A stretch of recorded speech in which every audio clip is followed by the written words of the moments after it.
Welcome to SveNFL. What's up, y'all? It's Jonathan Rollins. Schif and Sarah. And we're two Americans living in Sweden talking about football. Yeah, man, your boys are back, your favorite American football analysts. Jonathan Rollins and Skip Massar, and we're here in Stockholm, Sweden, talking about football and talking about life and all this other stuff. A lot of times we talk about food. Who knows? We're just glad to be back, man. How's your spring going so far, Skip? So far, so good. The sun is a welcome return. I've been here long enough to where I think that's probably my most Swedish quality that I've adopted is this like adoration of the sun. Borderline worship of it. Oh yeah, you know. Yeah, they go straight Mayan with it out here. Yeah, it's a beautiful thing when it comes back. Before we get into American football, we should congratulate our Swedish listeners for the other football having qualified for the World Cup last night in very, very dramatic. I watched it, man. I did it. The bars were all packed. I was trying to watch it at the bar with Martin, and then we ended up coming here and watching it. I was like, he was like, "Do you have Viaplay?" I was like, "I'll get the game. Don't worry." We just put it on here, have a couple drinks, watch the game. It's a good time. Very dramatic fashion. The game-winning goal scored by a young man who we in my neighborhood are quite proud of because he started his career at IFK Aspudden. Yep, I heard about that, Victor Gyökeres. You the real MVP. It's like 4 goals, right? One of the things that he and I share is that we played for the same football team. So, you know. Oof, nice. One degree of separation right there. And he had a hat trick last game against Ukraine, right? And then he scored the game winner to put them in. Because I was scared there's going to be penalty kicks. Yeah. Speaking of, did you see the penalty kicks that put what was the upset? Italy out? Yeah. Your homeland, your original. Normally I root for Italy. They have failed to qualify for 3 consecutive World Cups, and then they were really up against it last night because they had to play with 10 men because they had a guy get a red card in the first half. But yeah, I'm sure the Italian newspapers are just shredding them to pieces right now. From our fingers, all fingers stuck together. Just yeah. The 3 World Cups that they failed to qualify for, they did so by first losing to Sweden. And then they lost to North Macedonia. Oof. I mean, I can see South Macedonia, but don't lose to North Macedonia. Yeah. And then this year, of course, they lose to Bosnia. And Bosnia, how do you call if you have "and" in the name of your country,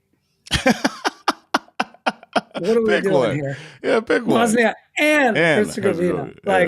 And then when Trinidad and Tobago. It's like, who decided that why can't we be Tobago and Trinidad, huh? who came up with that? Like, just pick one or come up with a new one. Yeah, come up with a new name. Or like mash them together or something. Yeah, like the United States of Bosnia Herzegovina. Something like that. The Union. Just figure it out. Bosnia Union. Yeah, I agree. Yeah, but glad to be back though. A lot's happening in the league, right? A lot is happening. Or has happened since we were last on. I mean, it's the 1st of April. Happy April Fool's Day. Oh yeah, that's true. I'm going to skip the whole combine thing. Especially since doing this podcast, I have grown to the opinion that the combine is more or less meaningless. Yeah. It is kind of ridiculous. It's filler. You have players who are just not even participating. There's all these debates about how you measure someone's arm length or how you measure their hands. Or there was a debate this year about one guy's 40 time, the time that he clocked with the laser thing was disputed by the agent, and there was a debate over like how fast the actual 40 time was, and they were arguing over like 0.2 of a second or something. I'm just like, this is fucking dumb. What happened? I don't want to talk about this. Call me when it's time to draft, and let's see. Like, there's a lot of this discussion is around one of your guys from Miami, Ruben Bain. Yeah. And there's all this discussion about his arm length and all this kind of stuff, and it's like you hear people talk about it ad nauseum, and then my thought always kind of just goes to, did you watch the tape? Yes. Because that man is terrifying. Yes, Ruben Bain. Yeah. Ruben Bain is absolutely terrifying. Remember all of that talk about, what's his name? Hutchinson. Short arms. Exactly. It's like, stop it. I went back while you were talking. I went to the 2023 NFL Combine. And everybody's always talking about the 40-yard dash. Yeah. And I decided to look up who's the top 40-yard dashers because they act like this is such a big deal. And in 2023, DJ Turner II ran a 4.26. Jacorian Bennett, these are cornerbacks, 4.3. Dorian Thompson-Robinson, the quarterback, 4.3. Damn. God damn. Deontay Banks, another cornerback, 4.35. Emmanuel Forbes, cornerback, 4.35. And I don't know of any, like, are any of these guys like the top of their position? I was like, why are we focused so much on it? I think the best way to sort of poke a giant hole in it is when you think about the position of wide receiver. As well as I do, there is no opportunity in an NFL football game where a wide receiver reaches their top speed. Almost never. Yeah. It's not really about how fast you are. It's about how smart you are. Yeah. It's about how you run routes. It's about how you can put dudes in a blender. It's about when do you make your cut, all that kind of stuff. Like those are you got a guy out here who runs like a 4.2 or 4.3, putting up 300, 400 yards a season. Meanwhile, Mike Evans is, over 30, putting up 1,000 yards every year. He ain't the fastest guy in the league. You don't need it. Yeah. So none of it really matters. It's just filler. They decided, I don't know, 20 years ago that they needed to put these something every month, and this became the thing they obsess over. And do you know how it started? Actually, was they used to have several. They're like, how can we replicate slavery more? Why they call it the Combine is because they didn't have like this one unified event where. Initially, it just started out as a thing where they wanted to do MRI testing on the players before they were drafted to see if they had any injuries. Oh, okay. And then they decided to make it into one event. Imagine if that was what they put on ESPN. And then once they had all the players kind of gathered in one place to do these MRIs, they basically just said, let's see how fast you can run. Yeah. Imagine if the Combine was only MRI still. And we're trying to watch it. He's doing the new MRI now. He's just checking out his knee, just putting his knee up. He doesn't have to go in the tube. Actually, he's claustrophobic. Yeah. Rich Eisen is going to do his annual MRI test. Yeah, for MRI charity. For cancer or something. Oh, look at Rich. Oh, well done, Rich. Yeah. Do it for the kids. So today we're going to focus mostly on free agency because there were a lot of great stories there. There's some news to get through. And also a little thing that I stumbled onto the other day that I realized we forgot. Do you remember when we did our over-under predictions for the season? Okay. Before the season started, and you remember we did it draft style. Yeah. Where we drafted the teams and we looked at at the betting odds over and unders, and we predicted whether they were going to go over and under. And I have the results to that. Let's go. You want to do that now? We could do that at the end. I think. Okay. All right. Yeah.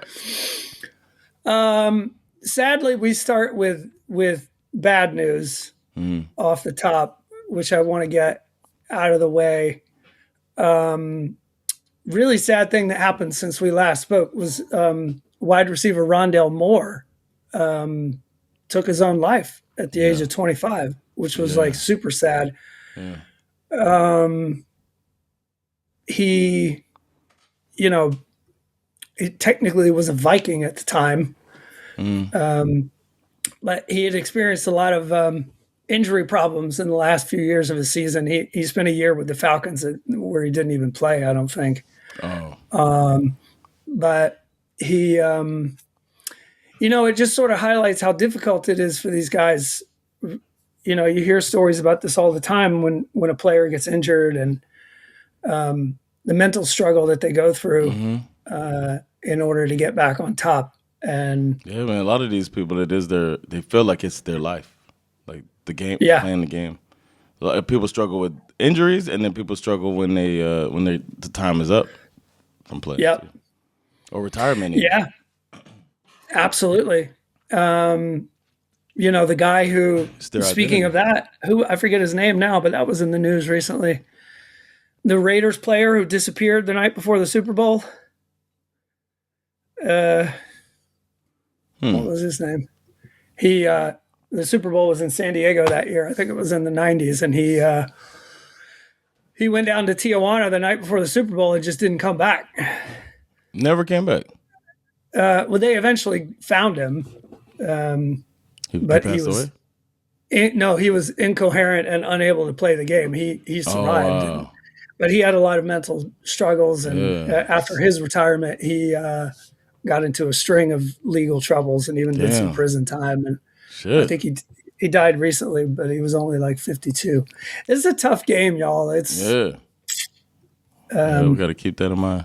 Happy belated birthday too, man. Yeah, that's true. Another trip around the sun for your boy. Your boy, my boy. All right, let's do it. Let's get into free agency. I feel like there's only one way to start this, and that's to talk about the Maxx Crosby debacle, or however you want to put it. I don't think he does himself any favors, though. I mean, I don't think anybody really did themselves any favors in this story. It started with the Raiders trading 5-time Pro Bowler Maxx Crosby to the Ravens for 2 first-round picks, and then 2 days later, the Ravens claimed that Maxx Crosby failed the physical, and they canceled the trade. Yikes! The internet has been sort of exploding with accusations and rumors and all kinds of like theories about why this happened. He's in the Epstein files. Is Crosby in the Epstein files? Wouldn't even surprise anybody if say any name. But they very quickly formed these two camps. Like one side was blaming the Raiders, the other side was blaming the Ravens. For those who wanted to blame the Ravens, like obviously you knew that Crosby was recovering from a knee injury and surgery. There appears to be some sort of debate over what kind of surgery he had on his meniscus. Okay. And a lot of people were suggesting that the Ravens made this trade. They gave up 2 first-round picks, and they woke up the next morning and said, "Oh Jesus, what have we done?" And for those who believe that theory, there's some evidence to back it up, because as soon as the trade fell apart, the Ravens picked up Trey Hendrickson in free agency without having to give up anything.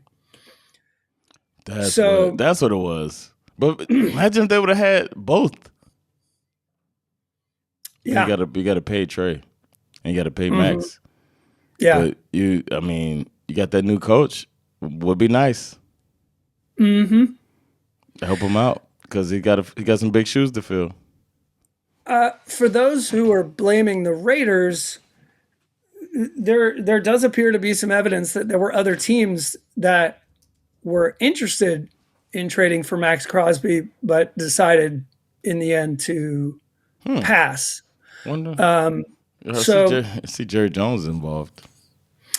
I mean, I just think there's a lot of embarrassment to go around for both teams for sure.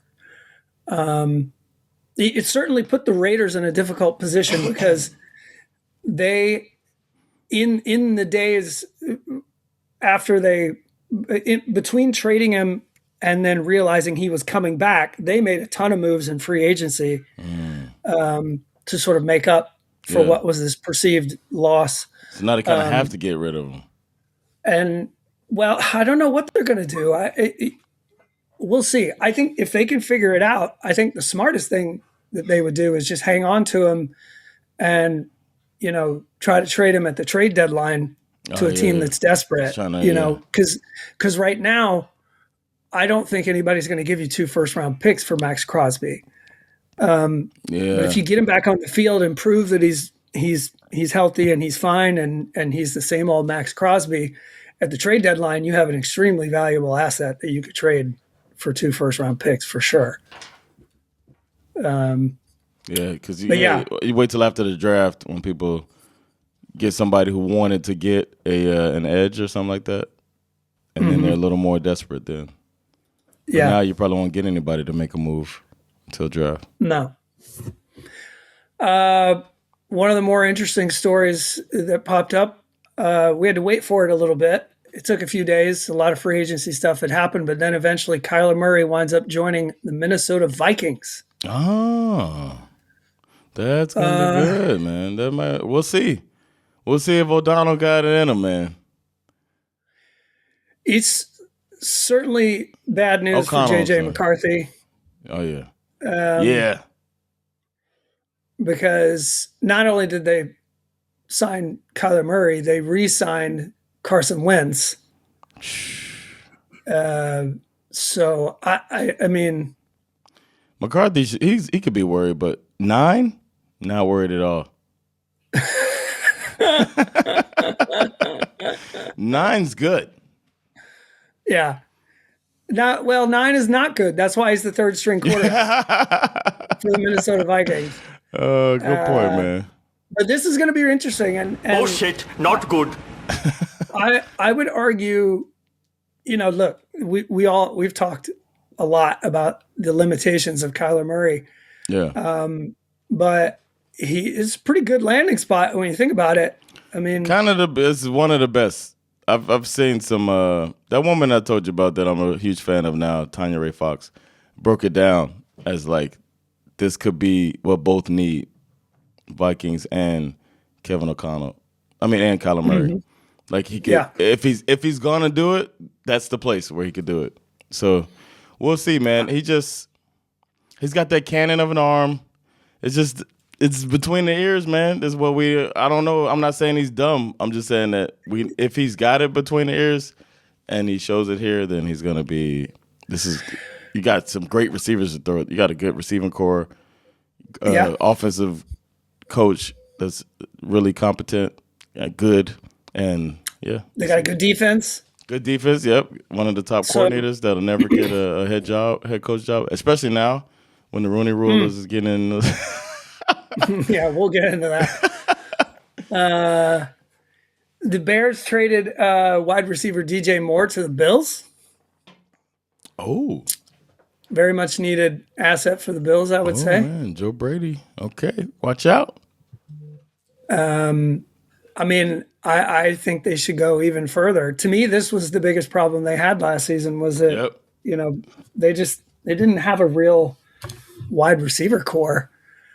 You need a guy like this and probably need more. Who else we got? David Montgomery from the Lions has been traded to the Texans. Oh man, is it time for the CJ Stroud redemption season? Is he gonna come out laser focused killing it next season. We'll see. We'll see. Give him that good running game. Yeah, we'll see. Maybe we'll see. I don't know. I mean, David Montgomery's a good running back. We'll see. I think they're probably going to pair him up with who was that rookie that was so good towards the end of the year for the Texans. So what? The rookie running back for the Texans who kind of emerged late in the season. This season? Yeah, I can't remember his name. I can't either. Remember that? It doesn't matter. Yeah, it doesn't. But they cut Joe Mixon, obviously, who didn't play for them much last year because of injuries. And I'm assuming my man, former Bulldog Nick Chubb, is probably just a free agent. They're not going to bring him back. Nah. But yeah, I still think the Texans have a lot to do as far as their offensive line. And then we'll see. We'll see if CJ Stroud's got it. Seahawks made some interesting moves. They decided that they could live without Super Bowl MVP Kenneth Walker III. They let him walk, and he became a Kansas City Chief. Ooh. Which what? Is yeah. I didn't know this. Yeah. I did not know. Kenneth Walker's with the Chiefs?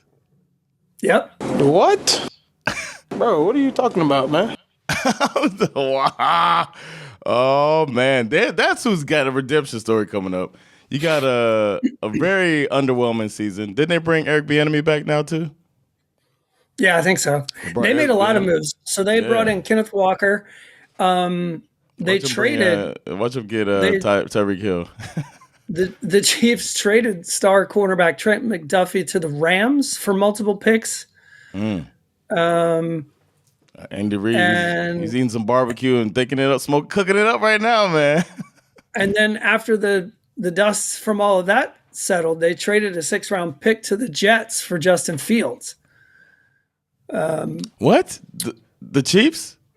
Yeah, the Chiefs traded for Justin Fields. Because watch them be the ones to figure it out. Well, Mahomes, tore his ACL in Week 15 last season, so there's a real chance that Justin Fields will see some playing time in the beginning of the season. And they want to make sure that they don't start slow. Yeah, good point. The Eagles made my man, former Bulldog Jordan Davis, the highest paid nose tackle in NFL history. Nice. They had to give up some of their other dogs, though. I think Nakobe Dean, is on the Raiders now. They'll get more. There's a draft coming up. Yeah, there's dogs. There's dogs out there. Rosemary wanted him some dogs. He's all about the dogs. And then you knew we were going to get – okay, so now we're going to come to the story, which is probably the most, solid cross-section of our fandom that our relationship has ever experienced. Okay. Where we have the Dolphins releasing Tua Tagovailoa, and didn't my Falcons just have to scramble in and scoop him up? They're like, we don't have enough left-handed injury-prone guys. Let's get another one. Let's get a more injury-prone guy than our current left-handed injury-prone guy. I can tell you that, and Isak, my son Isak and I, we share this opinion. Every time we see a headline that mentions Tua being a Falcon, I still, it's almost like it's happened for the first time. I still can't. Yeah. I can't wrap my head around it. How's his life? It's very, very strange. I thought the best landing spot for him, if I was just hoping for his career, was the Vikings.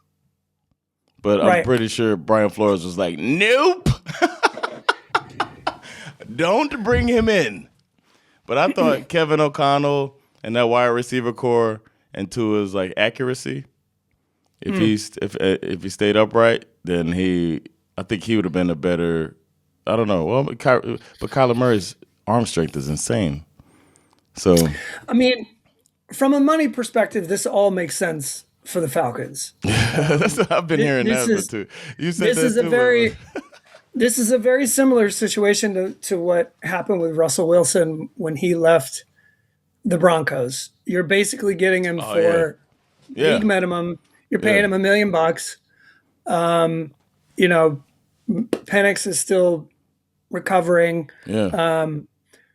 Worst case scenario, Tua plays for a couple of games. Penix comes back, plays well. Best case scenario, Tua has one of those, change the scenery, glow up kind of thing. Yeah.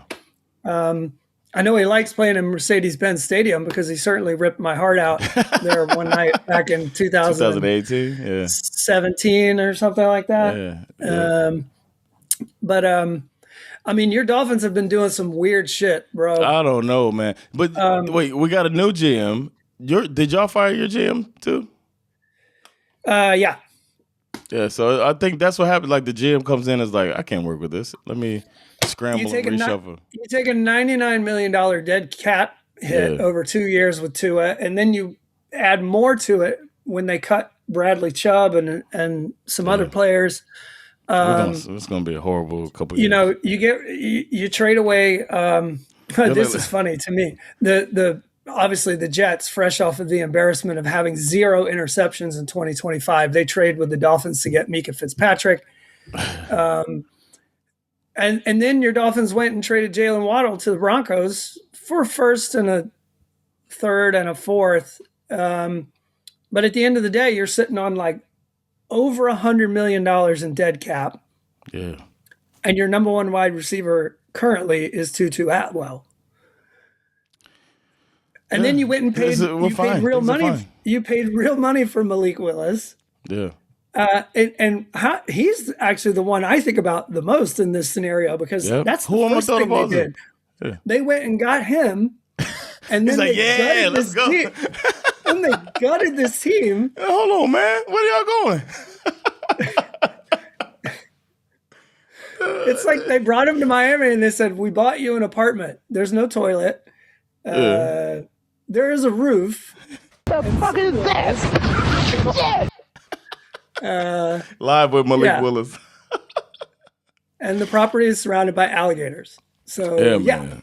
I don't know, man. I do not support what my team is doing, but I have to support my team. That's what it comes down to.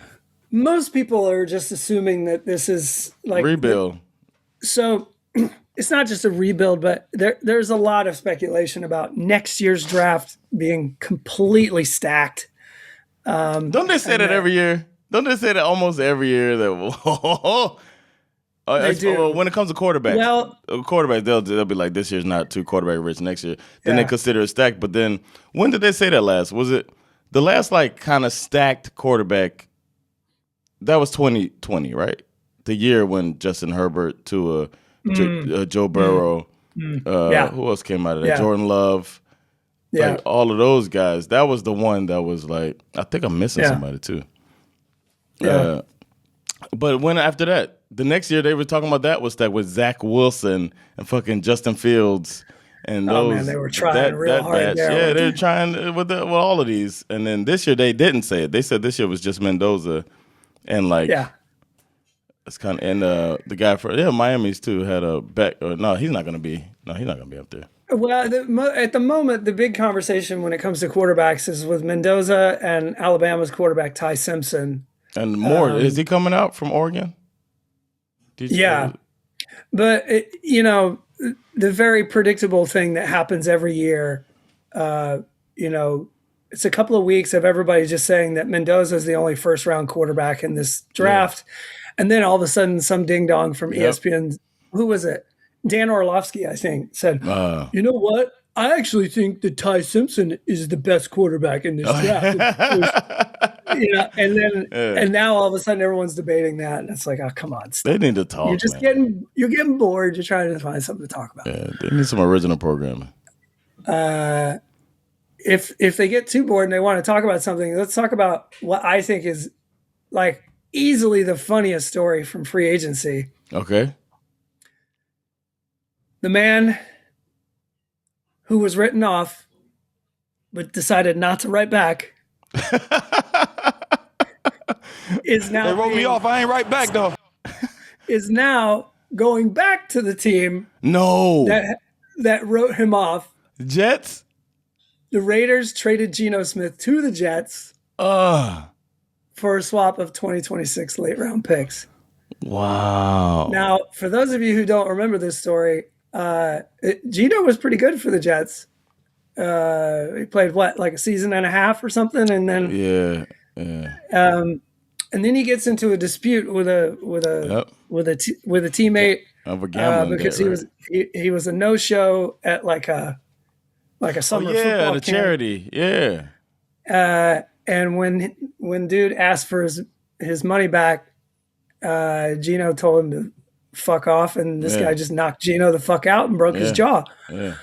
And that was basically the end of Geno's time with the New York Jets. That story made me dislike him. I wrote him off. So he has this redemption story, obviously, with the Seahawks, and then obviously didn't go so well with the Raiders, but now he's back with the Jets. I mean, this is like such a bizarre, improbable story that I almost want it to work. I'll never want to work for the Jets, but I'm very biased. No, that's true. But I mean, yeah. I mean, it sets up perfectly for just another embarrassing story. I mean, if he sucks with the Jets, I mean, this is just going to be the Jets invent new lows. Like this would take them to another deeper level of hell that we didn't even know existed. You know what? This is another example of that. Like leaving a coach out to dry. They've done Aaron Glenn no favors. He's a scapegoat coach until they and they did it. The Jets themselves did it with who's now one of the better coaches in the league, Todd Bowles. They did the same thing with Bowles. They gave him nothing, gutted the team, and he was there for 3 years, I think, and then they fire him, gave him nothing to work with, and then thankfully Bruce Arians brought him on in and gave him a shot, and now he's one of the most consistent coaches in the league. And it's a shame what they're doing up there, but the Jets are clueless. Not that Aaron Glenn. I'm not saying Aaron Glenn is a Todd Bowles or like above average coach or anything, but at least give him something to work with. I mean, they have one of the best salary cap situations in the league right now. The level of dysfunction with the New York Jets is well documented, and I think it will continue. I'll even take it a step further and add another layer to it. I think Robert Saleh is probably going to make them look stupid as the new head coach of the Titans. I'm not saying that. I mean, I just think he's going to improve the Titans. He's going to make them a better football team, and he's going to make the Jets look stupid for firing him. Yeah, yeah. Because they also they did him good. They gutted the team right around him. Oh, and they basically gave the reins to Aaron Rodgers. That's what happened with him. That was so stupid. They were basically like, do what Aaron says. Also, I feel like Robert Saleh, maybe he didn't want to rub anybody the wrong way, but he should have. I mean, I would have been standing up for myself a little more.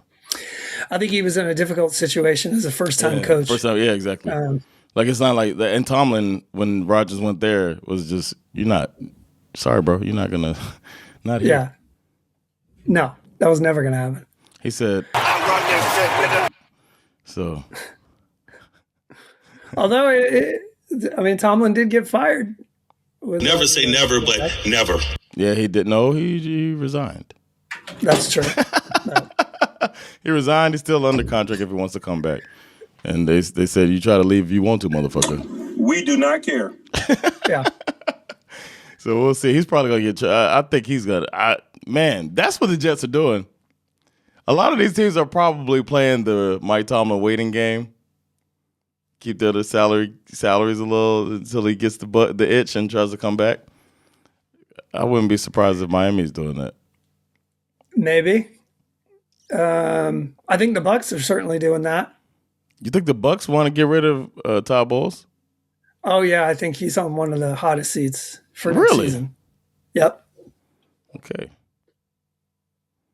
After missing the playoffs, they had, total Baker's out mid-season, there dying playing, but they did. They got a total mid-season collapse where they started off hot and then they just fell on their faces, and they lose one of the most winnable divisions in football. But nobody saw Carolina coming like that, though. No. Right? Speaking of Carolina, Andy Dalton. What about him? He's on his way to the Eagles. That's great. So their quarterback room is safe. The red rifle. Yeah. Remember we called him the red water pistol? Yep. Let's see. Seahawks decided to make Jackson Smith-Njigba the highest paid receiver in the National Football League. Makes sense. Smart. Man. So they might be good. They might be good this year. Maybe. Maybe. You want to take a break and then come back and do some more, cover some more things? All right. Sure.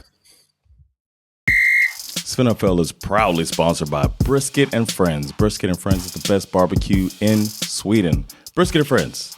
Barbecue so good, make you want to slap your grandma. Go there. Get you some good barbecue. Best in Sweden. Now, back to SveNFL. All right, we back. Shout out to Brisket and Friends. You just heard about them. Check them out. We got to go back, man. We got to go soon.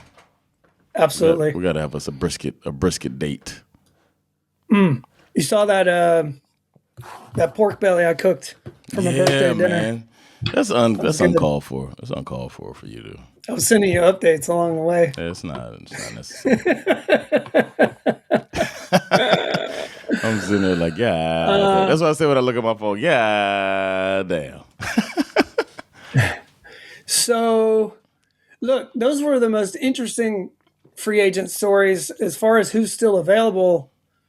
Obviously there's a lot of great players that we didn't mention, like offensive line guys, defensive players, some really good players who are going to, be on different teams next year. But, we don't have all day to talk about that. Guys who are still available, you got Tyreek Hill. Yeah. You got Stephon Diggs. Damn. Get both of them, Miami. Come on, help Malik out. The Chiefs still haven't paid Jawan Taylor, right tackle. He's out there. Who else we got? Marshawn Lattimore. Nobody needs that. L'Jarius Sneed. He's a free agent. He's pretty good. Okay.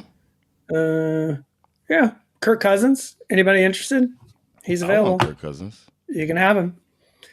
I wonder how much. You like that? You like that? I see the meme machines put out an offer for him. Imagine if a quarterback.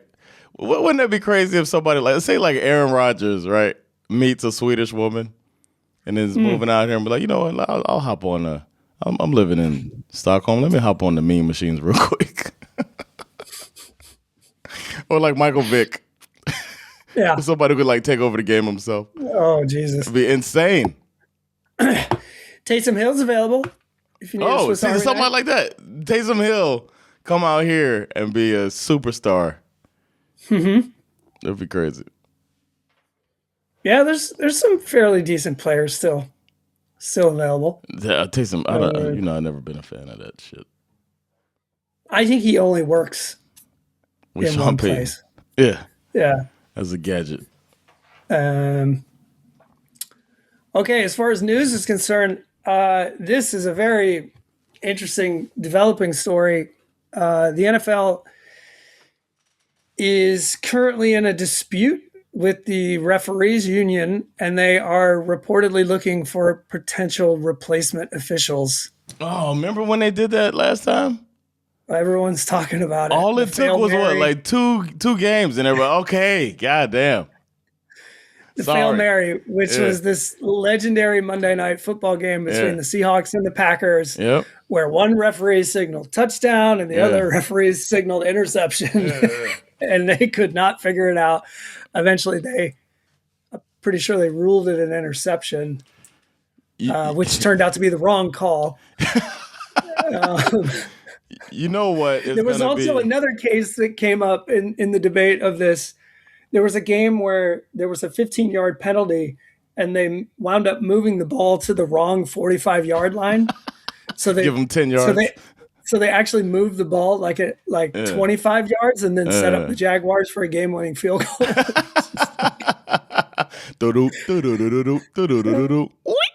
I think the thing that's gonna make this go away quickly is this like gambling. That's all it comes down to.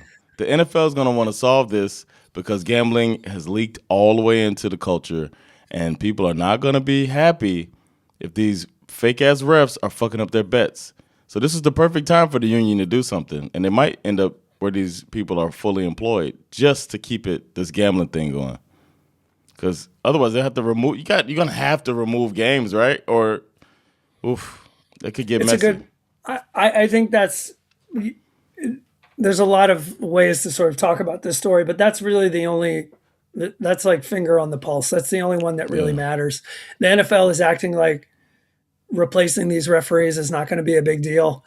Behind the scenes, they don't want nothing to do with it. Nah. Specifically because of this gambling stuff. Yeah. Especially with the NBA is under fire right now.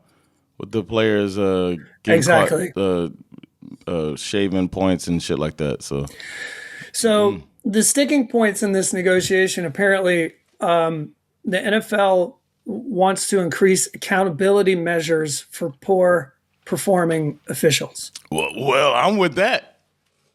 So when you go through it, some of the things I'm actually like kind of on their side a little bit. You know what my problem is though? I got a little problem with that. You know who you can hold accountable the most? Who? Employees. Employ them. Make them part of your staff. Like they're a division of the NFL. They don't have to go back to their fucking day job or as an accountant off season. They work for you all year. You have seminars and classes and retraining and rules stuff and I don't know in the off season, and then during the season they're fucking ready. It doesn't take 3 weeks for everybody to get their groove back. It's a fair point because the argument that the NFL is making is conveniently leaving that part of the argument out because they say the NFL wants the ability to place lower performers on probationary periods, arguing that players and coaches' job security depends on their performance. So why shouldn't that of officials? They're employed. Yes. They have jobs. They work for their team. Like, it's such a simple thing, and they're avoiding that one thing of making them employees.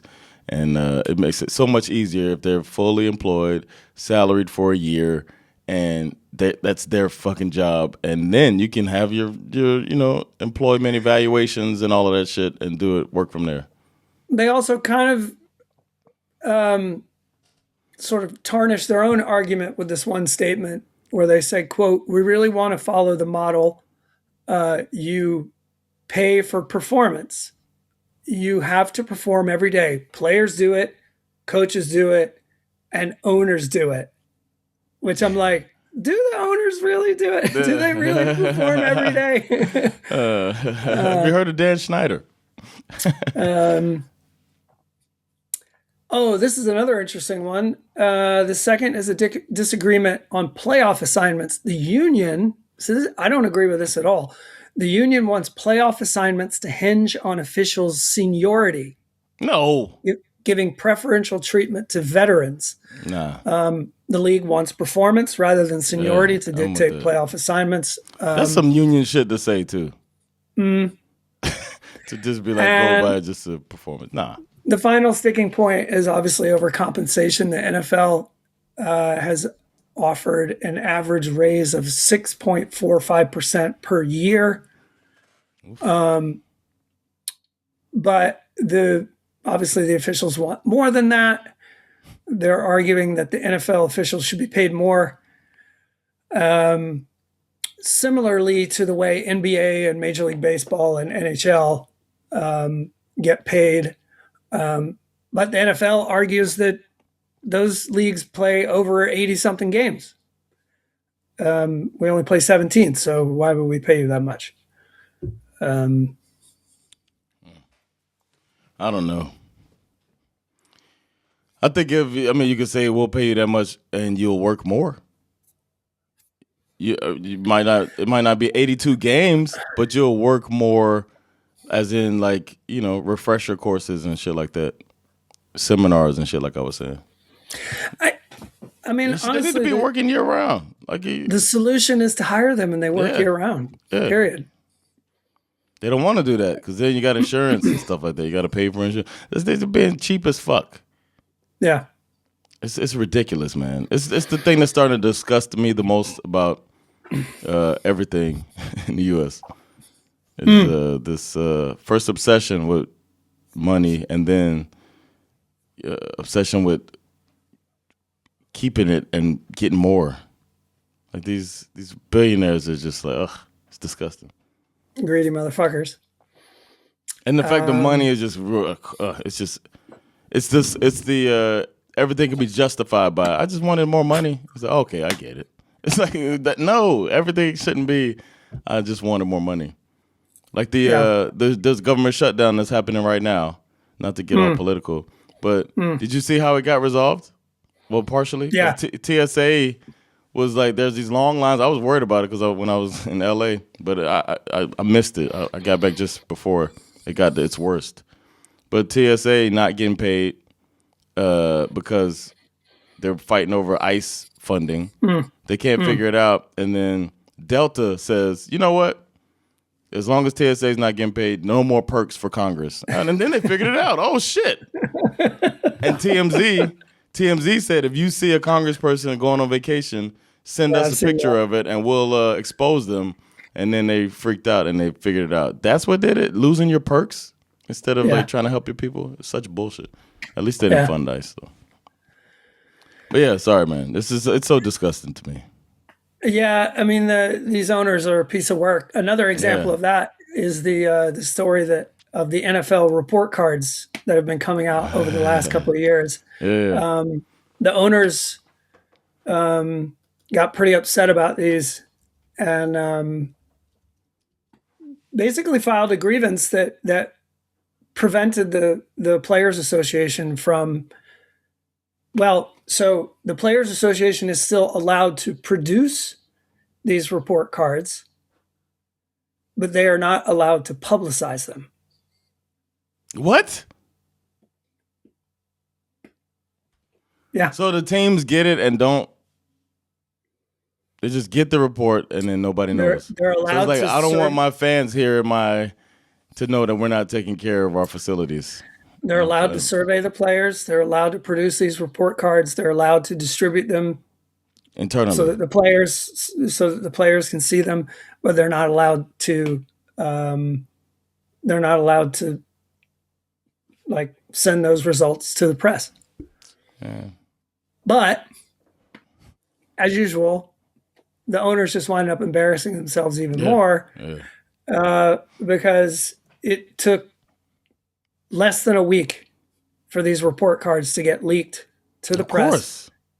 And there you go. It's out there anyway. And it just makes you look bad because you're trying to cover it up. Why would they even do it? Like, just pretend to try to be transparent. Fake it. What happened to that, man? There's a little bit of. Well, it should surprise no one that Woody Johnson was apparently the one who was ambassador most interested in preventing these report cards from coming out because he always winds up at the bottom of the list as one of the worst owners in the league. So, his first name means penis. Exactly. Man. His last name means penis as well. That's true, actually. His name translates to hard dick. Yeah. Woody Johnson. Wow. Yeah. Parents had a sense of humor. I was born with an erection. Your Florida Attorney General. Yeah, let's go. Has demanded that the NFL suspend the Rooney Rule. Because there's so much DEI in NFL. So they said, you know what? We don't want to keep being reminded of these black coach prospective hires and candidates that we don't hire. Can we just not look at them at all? This is so stupid. There's three? There's 3 black coaches? Yeah. It's because Tomlin's gone, so it's just who is it? It's Todd Bowles, Aaron Glenn. Aaron Glenn. That's it, huh? Oh, and I guess you Robert Saleh. So it's 3 minority coaches out of 32, and that's just too much, man. We don't need to have where we look at a coach that's a minority. And we've been proven to be bullshitting about that as well. We don't want to have to bullshit anymore. Yeah. And there's 3 brothers, right? Aren't there 2 sets of brothers that are head coaches? Oh, yeah. There's 2 LaFleurs and 2 Harbaughs, right? Oh, no, I guess not anymore Harbaughs. Aren't there There's Aren't there multiple Kubiaks? Yeah, there's no, Kubiak. Harbaugh. Oh, yeah, he got hired. Yeah. So there's 2 Harbaughs, Kubiaks, and LaFleurs. 3 sets of brothers, but only two actual brothers and the other. Yeah. Yeah. There's more brothers at head coach than there are minorities. But we're going to have get the fuck out of here. So this guy, Florida Attorney General James Utzmeyer, I think is his name, he says the NFL's use of the Rooney Rule violates Florida law by requiring race-based considerations in hiring. That's what we'll focus on in Florida. Florida law is clear. Hiring decisions cannot be based on race, and the Rooney Rule mandates race-based interviews and incentives race-based decisions. He says that's discrimination. We're demanding that the NFL suspend the Rooney Rule, and failure to do so may result in enforcement action against the league for race-based discrimination. And he gives them a deadline of May 1st, I think. They should move all the teams out of Florida. Move all the teams out of Florida. Well, they're having the owners meeting, or the league meeting is happening right now. And yesterday, Roger Goodell was asked about this, and he just said point blank, the Rooney Rule isn't going anywhere. Yeah, call her bluff. Now what, Florida? Yeah, what are you going to do? What you going to do? Huh? What you going to do? What you going to do? What you going to do? You know what? I mean, I used to work in management, and I was for FedEx, and they have back then they had like affirmative action guidelines. And the only time I've ever had to enforce affirmative action guidelines was because I was in a part of New Jersey, and package handlers is who I was hiring package handlers, and the only time I ever had to enforce affirmative action was when I was told HR called me and said I had to hire this white dude because he was the only white person that had applied. Everybody else was Hispanic or black or a minority. So because he was the only one, and he became the minority that benefited from affirmative action. Because he was statistically he's the only white person, so you have to offer him the job. And I hired him. I had to hire him. So shout out to affirmative action. Wow. I was like, damn, I thought affirmative action was supposed to help minorities. I got to hire this white dude. It was good, though. Crazy. Yeah, this is how it's USA, baby. Let's see. Now we're to the, it's the off season, so we got to talk about criminals. Yeah. We got this. We need Bad Boys music. I'll get that on the soundboard later. Bad Boys. Falcons rookie edge rusher James Pierce Jr. It looks like he's probably going to go to prison. Oh. For torturing his girlfriend. Yeah, that was that guy. Yeah. And then Atlanta again winds up in the news because they hired this guy. He's some sort of an assistant coach. His name LaTroy Lewis. So I think I heard about this.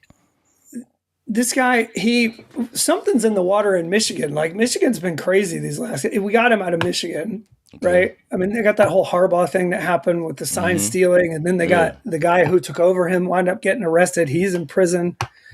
And now this guy was basically involved in some sort of an inappropriate, like kind of abusive relationship where he's like texting pictures of his penis and like, what is he, Brett Favre? He's just crazy, dude. Like, just Looney Tunes. He's texting pictures of his penis to anybody, like to who? To his girlfriend? It's a girl that I think they were dating, and then it got very like antagonistic pretty quickly. Oh, the woman shit. claims that Lewis raped and attacked her in separate incidents. Yeah. Crazy. Who else do we got? We got another story. Okay. This one gives me DeAndre Baker vibes. Uh-oh. Like in a way where it may not, like it just feels like there's more to come. And this involves Detroit Lions cornerback Terrion Arnold being linked to an alleged armed robbery and kidnapping incident earlier this month in Tampa, Florida. After the Airbnb that he rented nearby was burglarized twice. And apparently it's some sort of a dispute. It's like a property that he owns and someone that he was arguing about money with. And then a gang of dudes just came in and fucking kidnapped and beat the shit out of these people. People that were just renting the place? Yeah. Oh my God. That's crazy. That's a movie. Yeah. This happened in Largo, Florida. You could call the movie Scare B&B. Yeah, apparently it says here, quote, Arnold and his friends decided to take matters into their own hands. Arnold? Schwarzenegger? Yeah. Rather than allowing I'm going to hurt everybody in there. Yeah.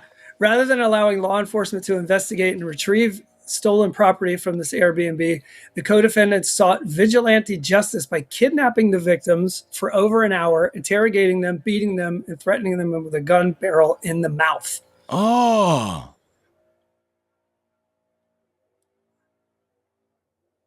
Ah. God damn. And apparently one of the guys who did this is Terrion Arnold's private driver. I don't get why they so the Airbnb, the people who were booking it. Oh no, he suspected that his private driver was part of the. Okay, so he's just trying. Arnold suspected his hired private driver, Jan Lopez, was involved in the two burglaries at the Airbnb. Because if it's two of them, then it's like he's setting the people up that are coming there. Yeah, so he's trying to use his spot. Resulted in the loss of $100,000 in cash, $80,000 necklace, designer bags, and an NFL issued cell phone. Okay, so the guy was like, so the NFL player is using this place as an Airbnb, and then he rents it out. So then the driver is like waiting until it's rented out and pretending that it's just a random burglary and stealing shit that he can't steal from his boss normally, probably like that. And the poor people are just trying to get a place, man. Imagine those reviews. I'm not staying there. Did you see these people got kidnapped? They put a gun in their mouth. 2 stars because the washing machine was good. We've only had one incident at this place. I did piss myself, but the washing machine got it all out. So I'm gonna give them 2 stars. But the kidnapping dropped you down a bit. Yeah. Oh man, shit. Another bad behavior story. Bucks wide receiver Tez Johnson good old is Tez. being accused by his ex-fiance of he was cheating on her. Well, that's illegal. At the same time that he was like, asking her to marry him. What the? Okay. She claims to have evidence of Johnson texting his ex about oral sex just hours before he got down on one knee to propose. He's like, so I'm about to propose, but anyway, you still got what that mouth do? Yeah, exactly. I hope she says I do, but what that mouth do? And TMZ no. obviously got the text. Yeah, of course. And he allegedly wrote to his ex, like, who? It's AI. Blame AI, bro. What kind of a pickup line is this? Yeah. When can I nut in you and fuck you like I want? That's his pickup line.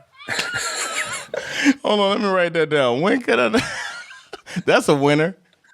When can I nut in you and fuck you like I want? I mean, I think shouldn't that be the other way around?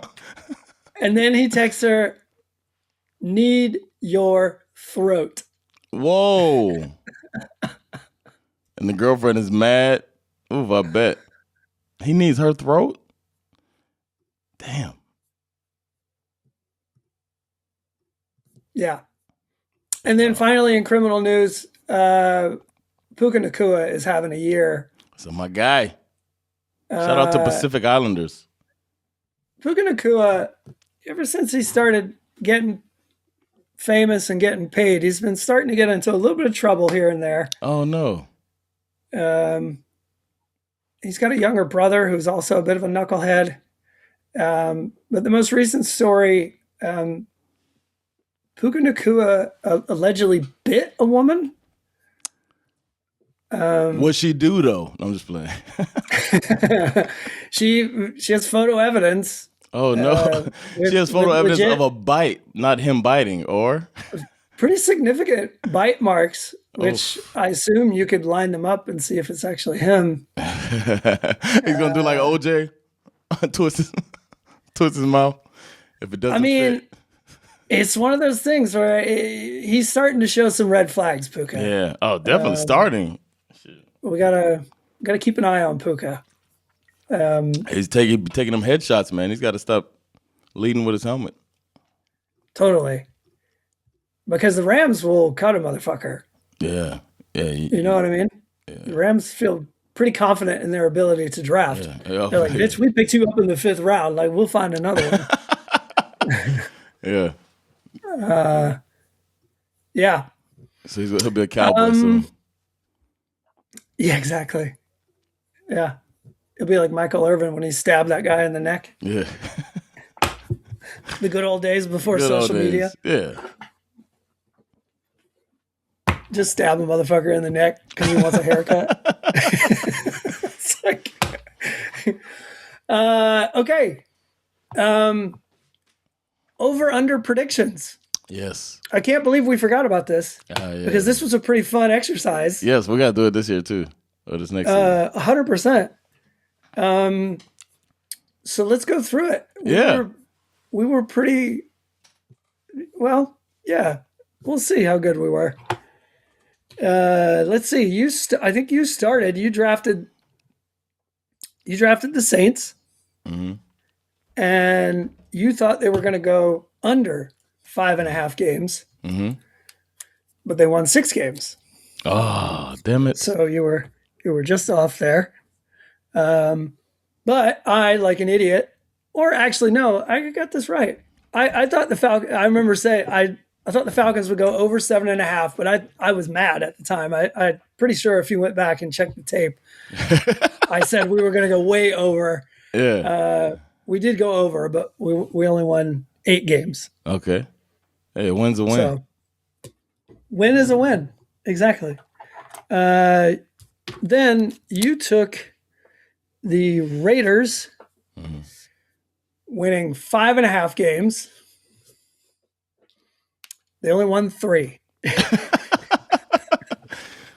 Oh, man. But I took the Titans to win over 5.5 games, and they only won 3. Oof. I was rooting for you. We were all rooting for you. How dare you? Let's see. You thought the Vikings were going to win over 8.5 games. Actually, they did just barely. They won 9. Yeah, man, I didn't know that. Yeah, Barely. I don't know. That's good odds making they did, man. I feel like I have to go back and listen to this episode. Actually, what was that on? Sorry. I misread that. I thought the Broncos would win over 9.5 games, and they did. Nice. They won 14 games. Yeah, man. That might have been the biggest disparity, actually, between the two, the line and the result. Oh, maybe the Patriots.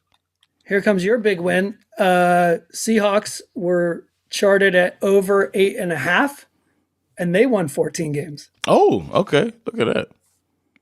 Nailed it. Okay, now I feel like we're going to start doing the nosedive here. Chiefs.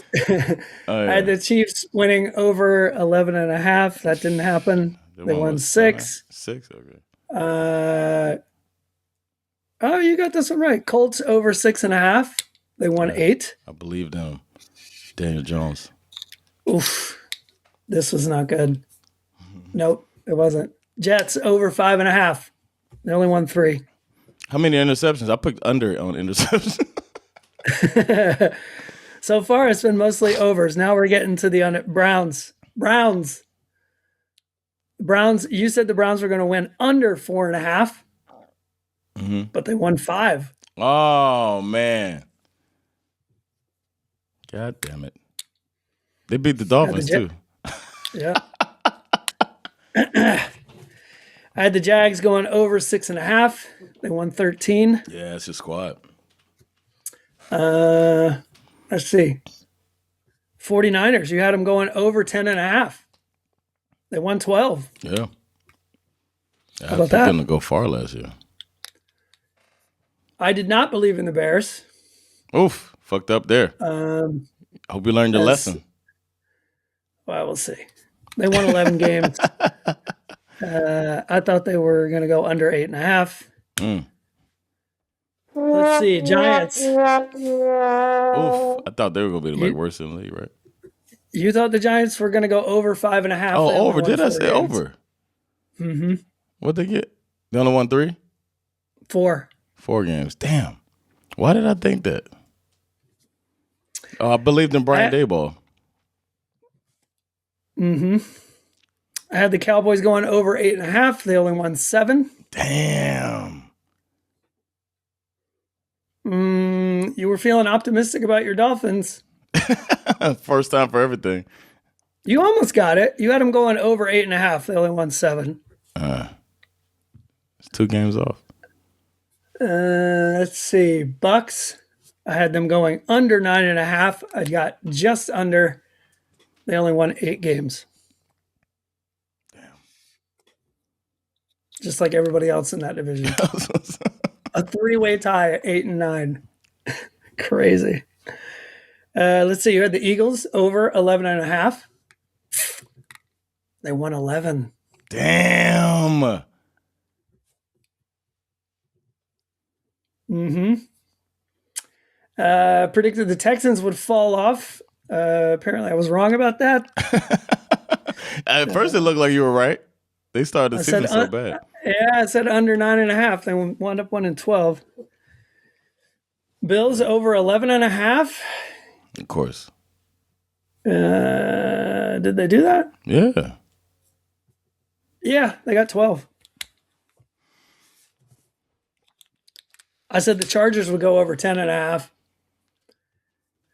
They won 11. Barely. Ravens over Barely. 11.5. That didn't go well. You said Ravens over 11.5? Yeah, Ravens over 11.5. They won 8. I didn't know Lamar would get hurt. Bengals. Oof, Of I know course, what you I thought said. they were going to go over 10.5. They won 6. You know, I heard news that they fired the concessions people. So, you know, they fired everybody but Zach Taylor. The parking lot manager is gone. It's going to be better for Joe Burrow. You had the Lions going over 10.5. They won 9.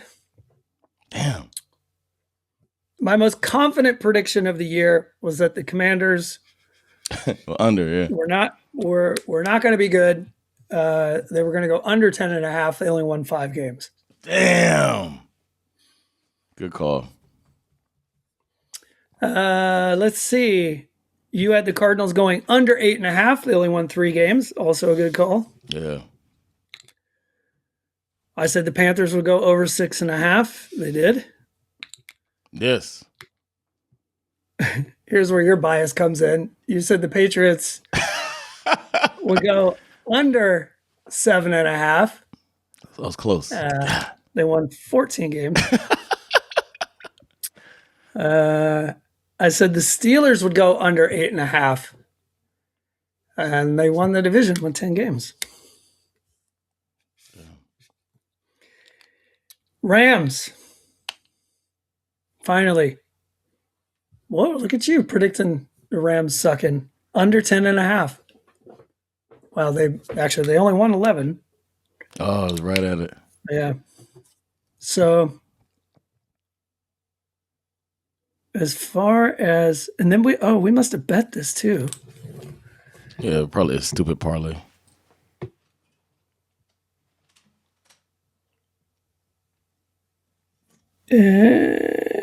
Well, if we bet it, we won. We bet. What do you mean?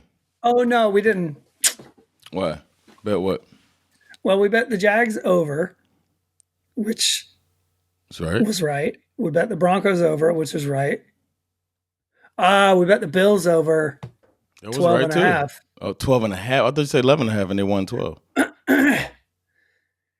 We bet the 49ers over, which was right. We bet the Falcons over. We bet the Saints under, but we pushed it down to 4.5 apparently. Huh.